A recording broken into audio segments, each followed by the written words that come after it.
अगर आपको शहर की भीड़ भरी सड़कों पर चलना हो, बर्फ में चलना हो, पहाड़ों पर घूमना हो, पानी के अंदर से निकलना हो या फिर ऑफ रोडिंग ही क्यों ना करनी हो, इंडिया की सभी टेरेन्स को कामयाबी से पार करने के लिए आपको सिर्फ एक ही गाड़ी की जरूरत पड़ेगी, यानी कि ऑल्टो 800। ये वो कार है जिसने इंडिया को सही मायनों में ये बताया था कि ये गाड़ी एक्चुअली में होती क्या है, और लगातार अपने बहुत ही अफोर्डेबल प्राइस और रिलायबिलिटी की वजह से ये कार टॉप सेलिंग गाड़ी भी बनी रही थी काफी सालों तक। लेकिन अब ऐसा लगता है कि इंडिया की इस मोस्ट वर्सेटाइल कार के दिन अब पूरे हो चुके हैं। हाँ, क्योंकि 1 अप्रैल से ऑल्टो 800 की प्रोडक्शन मारुति सुजुकी द्वारा रोक दी गई है। इंडिया में कार्स तो हमेशा से ही थोड़ी ज़्यादा महंगी रही हैं बिकॉज ऑफ हायर टैक्सेस, लेकिन पिछले कुछ टाइम से हमें ये देखने को मिल रहा है कि ऑटो मेकर्स और कस्टमर्स को काफ़ी सारी परेशानियों का सामना करना पड़ रहा है। जैसे कभी कार्स की वेटिंग लिस्ट बहुत ज़्यादा लंबी हो जाती है बिकॉज ऑफ चिप शॉर्टेज, या फिर कई ऐसे नॉर्म्स को लेकर आया जाता है जिनसे गाड़ियों के प्राइसेस बहुत ज़्यादा बढ़ जाते हैं। जैसे कि रिसेंटली फ्यूल में एथेनॉल की मात्रा बढ़ा देने की वजह से कार्स के इंजन में चेंजेस करने की जरूरत पड़ रही है, जिनसे कि गाड़ियों के प्राइसेस बढ़ रहे हैं।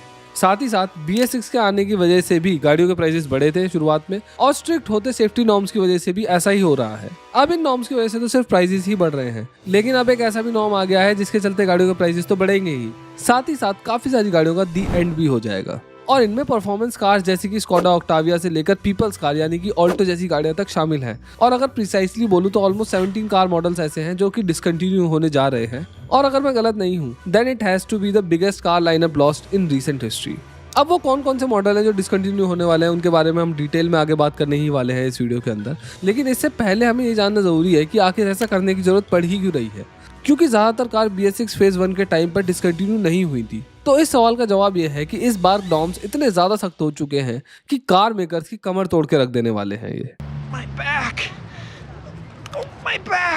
तो इसीलिए सबसे पहले हमें ये समझना होगा कि आखिर ये BS6 फेज 2 की बसड़ है क्या, और आखिर इसकी वजह से होने क्या वाला है। लेकिन आगे बढ़ने से पहले मैं एक ट्रिक बताता हूँ जिससे आप डेली रिचार्ज कर सकते हैं, फिर चाहे आपके पास कोई सी भी सिम हो। तो इसके लिए आपको क्या करना होगा कि आपको प्ले स्टोर पर जाकर वॉक क्लब ऐप को डाउनलोड करना होगा, फिर आपको इस ऐप पर साइन अप करना होगा और ये वाला रेफर कोड यूज करना होगा। देन इस ऐप पर आपको डेली 2000 स्टेप्स पूरे करने हैं, जिससे कि आपको 0.26x मिलेंगे। फिर इसके बाद आपको मार्केट में जाना है, वहां पर आपको फ्लैश सेल पर क्लिक करना है और वहां पर आपको रिचार्ज रिजर्व कर लेना है, और इसकी टाइमिंग है 8 PM to 8:30 PM। रिजर्व करने के बाद आपको सिंपली 8 PM to 8:30 PM के बीच में रिचार्ज को क्लेम कर लेना है। इसके अलावा यहाँ पर और भी बहुत सारे रिवॉर्ड्स हैं जो आप खुद एक्सप्लोर कर सकते हो।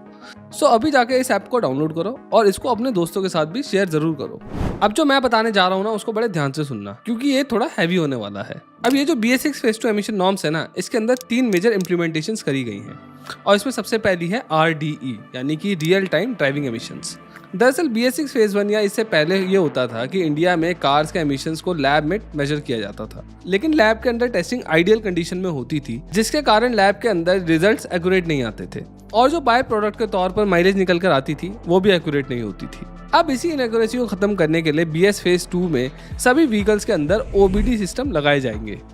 अब ये OBD क्या भला है? दरअसल OBD व्हीकल्स का on board self diagnostic system होता है जो कि रियल टाइम में व्हीकल्स के कैटालिटिक कन्वर्टर और ऑक्सीजन सेंसर को मॉनिटर करता है, और साथ ही साथ इंजन में मिसफायर्स वगैरह को भी डिटेक्ट करता है। ये एक एडवांस इलेक्ट्रॉनिकली कंट्रोल सिस्टम है जो कि इंजन में कोई भी इशू होने पर मैल फंक्शन इंडिकेटर्स को ऑन कर देता है। BS6 फेज 2 में जो दूसरी इंप्लीमेंटेशन करी जा रही है वो है PGM यानी कि प्रोग्राम फ्यूल इंजेक्शन, और इसके तहत 1 अप्रैल 2023 से बिकने वाली सभी पेट्रोल कार्स के अंदर प्रोग्राम फ्यूल इंजेक्शन सिस्टम लगाया जाना है, जो अपने सेंसर्स की मदद से इंजन के वेरियस पैरामीटर्स को मॉनिटर करेगा, जैसे कि थ्रॉटल, क्रैंकशाफ्ट की पोजीशनिंग, इनटेक होने वाली हवा का प्रेशर और टेम्परेचर, इंजन का टेम्परेचर, और एग्जॉस्ट से निकलने वाले एमिशंस में ऑक्सीजन कंटेंट्स। इन सभी को मॉनिटर करके program fuel injection system engine में राइट टाइम पर राइट अमाउंट में फ्यूल इंजेक्ट करेगा, जिससे कि इंजन ऑप्टिमल फ्यूल को बर्न कर पाए, जिससे कि कार के एमिशंस में कमी आए। BS6 फेज 2 के अंदर जो थर्ड इंप्लीमेंटेशन करी है वो है कैफे 2 रेगुलेशंस की,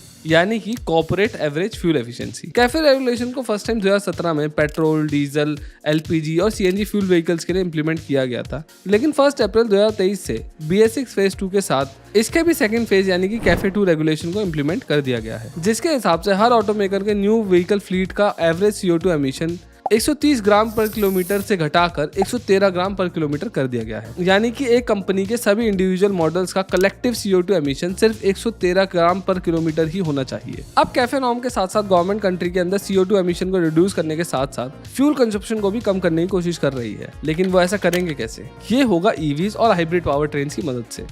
महिंद्रा एंड महिंद्रा के फॉर्मर एमडी एंड सीईओ पवन गोयंका जी ने कहा था कि किसी भी ऑटो मेकर का ओनली आईसी इंजन वाली गाड़ियों के साथ कैफे टू रिक्वायरमेंट्स को मीट करना बिल्कुल भी पॉसिबल नहीं है और इसके लिए सभी ऑटो मेकर्स को अपनी ओवरऑल सेल्स में हाइब्रिड एंड ईवीज को ऐड करना होगा। अब ईवीज और हाइब्रिड्स को अपनी फ्लीट में ऐड करने से होगा ये कि मान लो महिंद्रा की स्कॉर्पियो सभी मॉडल्स में सबसे ज्यादा CO2 एमिट करती है और XUV 400 सबसे कम ईवी होने के कारण तो जो टोटल फ्लीट का CO2 एमिशंस है वो बैलेंस आउट हो जाएंगे।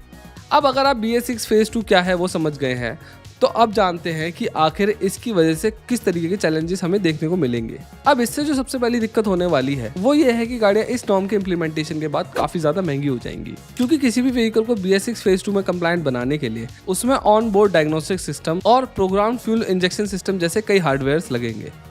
और इन सभी को बनाने के लिए हाई क्वालिटी और एडवांस सेमीकंडक्टर की जरूरत पड़ेगी, जिसकी वजह से गाड़ी के प्राइस इंक्रीज हो जाएंगे। और इसके अलावा इन सिस्टम्स को व्हीकल्स के अंदर इनकॉर्पोरेट करने के लिए बहुत सारी रिसर्च और असेंबली लाइन अपग्रेडेशंस लगेंगी, जिसके अंदर अगेन काफ़ी ज़्यादा पैसा खर्च होगा और ये सारा खर्चा व्हीकल्स के प्राइस हाइक में भी देखने को मिलेगा। और हमारे पास कुछ डेटा भी है जो कि दिखाता है कि किस कंपनी के प्राइसेस कितने ज़्यादा बढ़ सकते हैं। फॉर एग्जांपल Hyundai की बात करें तो उनकी कार के प्राइसेस 12,600 रुपये तक बढ़ सकते हैं, Volkswagen की गाड़ियों के 70,900 रुपये तक, और सुजुकी की बात करें तो उनके 0.8% तक, किया के 3% तक और टाटा मोटर्स के 5% तक गाड़ियों के प्राइसेस बढ़ सकते हैं इसके बाद। अब बॉस कार के प्राइसेस तो बढ़ेंगे वो तो एक अलग बात है, लेकिन एक बहुत बड़ी प्रॉब्लम ये है कि इसकी वजह से बहुत सारी कार्स ऐसी भी हैं जो बिल्कुल ही बंद होने वाली है और एक्चुअली ऑलमोस्ट हर एक कंपनी अपनी गाड़ियों को डिसकंटिन्यू करने जा रही है और इसमें इंडिया की सबसे ज़्यादा पसंदीदा गाड़ियाँ भी शामिल हैं। लेकिन इन सभी कार्स को डिसकंटिन्यू किया ही क्यों जा रहा है? इन्हें BS6 फेज 2 के अंदर अपग्रेड भी तो किया जा सकता है। अब इस सवाल का जवाब सभी गाड़ियों के लिए अलग अलग हो सकता है।